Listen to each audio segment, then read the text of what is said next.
Este programa es irreal y grosero. Las voces célebres son pobres imitaciones y debido a su contenido nadie lo debe ver.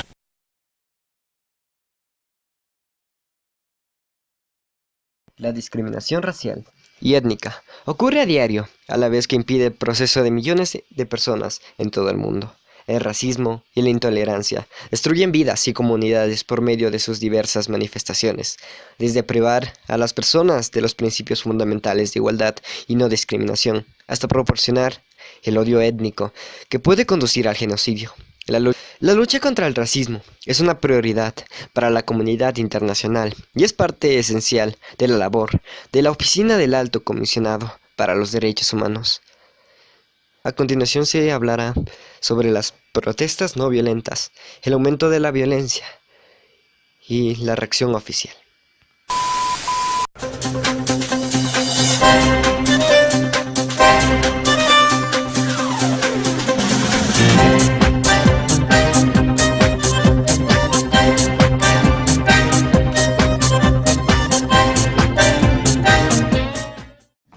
Buenos días Sudáfrica, les habla Panito Alcachofa, transmitiendo desde el canal 1000. Hoy llevamos 6 de mayo de 1956.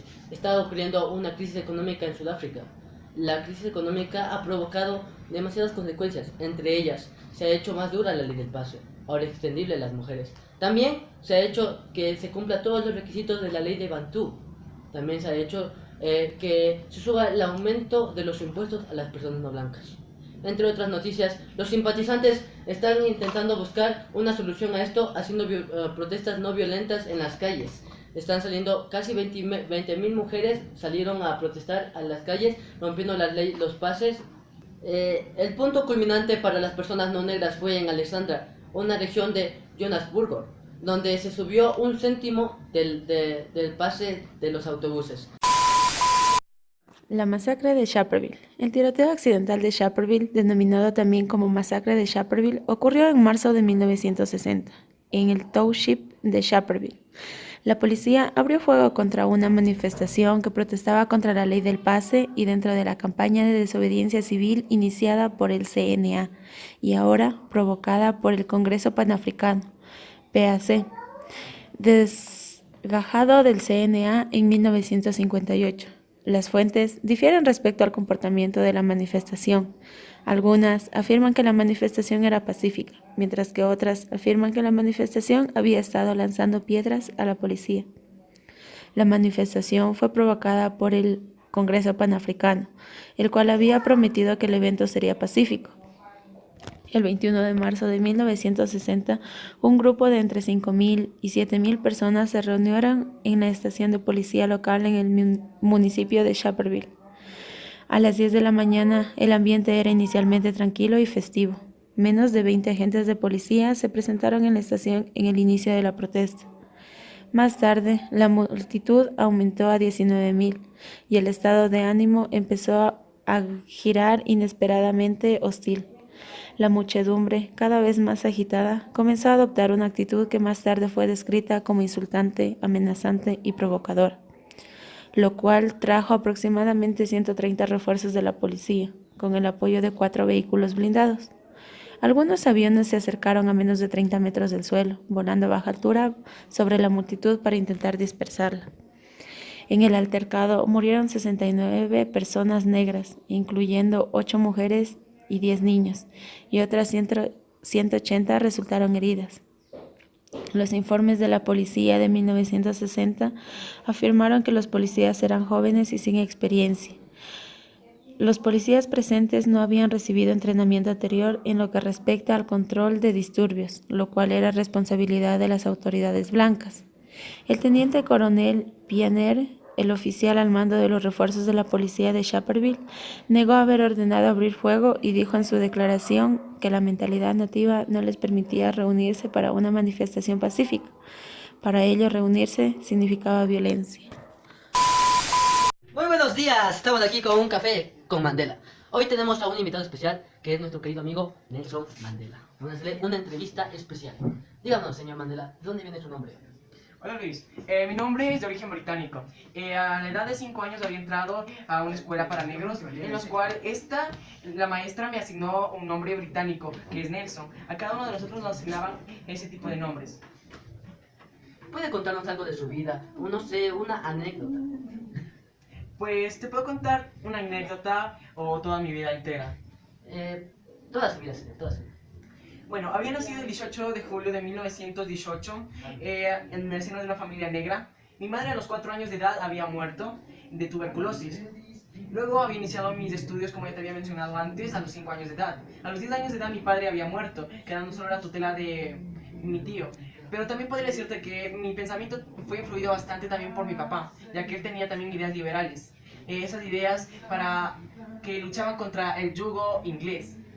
También te puedo decir que había estudiado Derecho en la facultad para negros.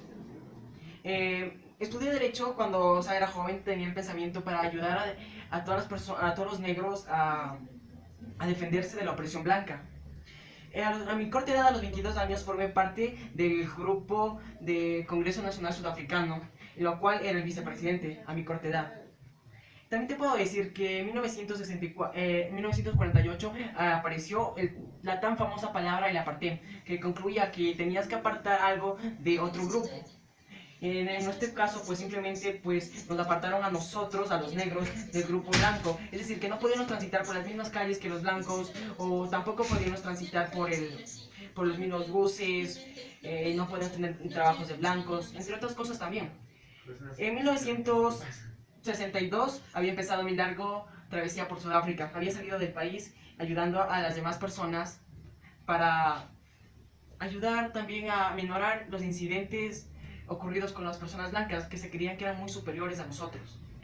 Luego había regresado, un año después había regresado a mi país. Me habían acusado de salir del país de una forma no autorizada y también de armar escándalo. Por tal motivo me apresaron en la prisión Robben Island, en la cual había permanecido 28 años.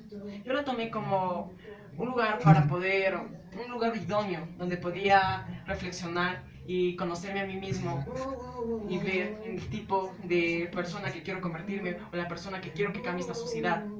Pero también estaba un poco triste porque en aquellos tiempos no quería abandonar todavía mis sueños de que todas las personas sean libres. ¿Sí me hago entender? Por supuesto, por supuesto. Me han contado que usted ha ido a la cárcel, ¿es verdad? Sí, como te había mencionado antes, había ido a la prisión de Robben Island. Y pasé 28 años y salí de esa prisión más o menos en 1988, en los cuales Frederick Clark, al abandonamiento del poder de Botha por la presión internacional, retomó el poder, y para apaciguar las cosas con las personas de raza negra, pues decidió liberarme de aquel sitio. Y en 1989 fuimos acreedores del Premio Nobel a la Paz. Y en 1998 había sido electo como presidente de Sudáfrica. Y pues por mi avanzada edad, simplemente abandoné el poder y en el 2013 morí. Sí, eso es la triste realidad de Nelson Mandela. Un sinónimo de garra, de pasión, de revolución. Muchas gracias. La Carta de la Libertad, o en inglés, Freedom Charter, fue una declaración de principios básicas elaborada por la Alianza de Congresos Sudafricanos. Se caracteriza por su abierta demanda de que el pueblo gobernará. En 1955, el CNA envió 50.000 voluntarios a las ciudades y al campo para recoger las demandas de la libertad del pueblo. Este sistema fue diseñado para dar a todos los sudafricanos la igualdad de derechos. Demandas como la tierra debe darse a todas las personas sin ella, un salario digno y la reducción de la jornada de trabajo. La carta fue adoptada oficialmente el 26 de junio de 1955 en el Congreso del Pueblo en Kliptown. A la reunión asistieron aproximadamente 3.000 delegados, pero fue interrumpida por la policía en el segundo día, aunque para ese entonces la carta ya había sido leída. La multitud, gritando su aprobación de cada La multitud había gritado su aprobación en cada sección con gritos de ¡África! Y Mayibuye. En aquel momento, Nelson Mandela solo pudo escapar de la policía gracias a un disfraz de lechero. Después de que el Congreso fuera denunciado por traición de la patria, el gobierno sudafricano prohibió el CNA y arrestó a 156 activistas, entre ellos Mandela, que fue encarcelado en 1962. Sin embargo, la carta continuó circulando clandestinamente, inspirado a una nueva generación de jóvenes militantes en la década de 1980. El 11 de febrero de 1990, Mandela fue liberado finalmente y el CNA llegó al poder poco después, en mayo de 1994. La nueva Constitución de Sudáfrica incluyó en su texto muchas de las demandas que se pedían en la Carta de la Libertad.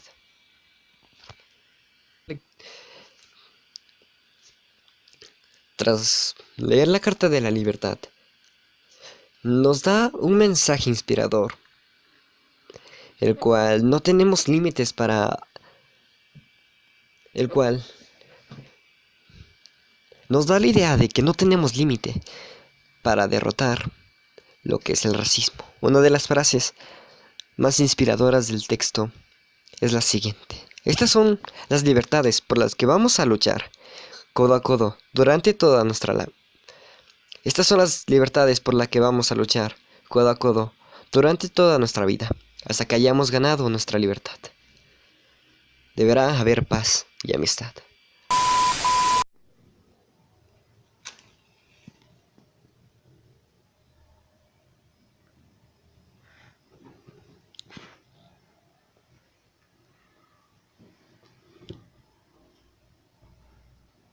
La aprobación de leyes sistemáticas supuso una respuesta contundente por parte de la población negra.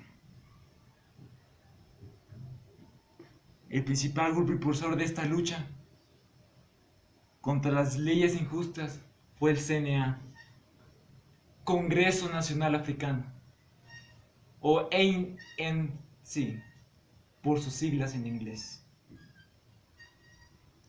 Pero este no fue el único grupo que se unió a esta lucha, sino el Congreso de Indios Sudafricano, el cual representaba a la minoría de los nativos de ahí. La idea de este grupo era desafiar las leyes, pero de manera no violenta. El partido estaba muy influido por las ganancias, por lo que había ganado Gandhi. Ellos pensaban que eso era la salida más inteligente hasta ese momento. Su idea era que hay un colapso del sistema, el cual demuestre a la población blanca el poder que tienen los negros al momento de unirse. Este movimiento se conoce como la campaña de desafío contra las leyes injustas. Ellos, el momento que querían desafiar de esa manera, ellos querían que haya un colapso. Es decir, me refiero a que en varios días haya arrestos. Haya arrestos, los cuales tendrían las comisarías trabajando mucho. Los dirigentes de la CNA o el Congreso Nacional Africano, entre ellos Mandela, el cual se convirtió en vicepresidente de la campaña y máximo responsable. La campaña era llevada por voluntarios. Nelson era el jefe voluntario. Estos voluntarios irían por todo el país, entrando a vagones que solo son reservados para blancos, entrando a lugares prohibidos donde ellos no podrían estar. La respuesta gubernamental no se hizo esperar. El primer día solo hubieron 250 detenidos, los cuales fueron apenas entre 2 meses de condena. Esto demostraba el poder que tenía la población negra y la incapacidad de los blancos ante este problema. Otras respuestas de los blancos fue el acoso, las extorsiones, las detenciones arbitrarias. Y así pasó esta campaña por sus altibajos en los años 50.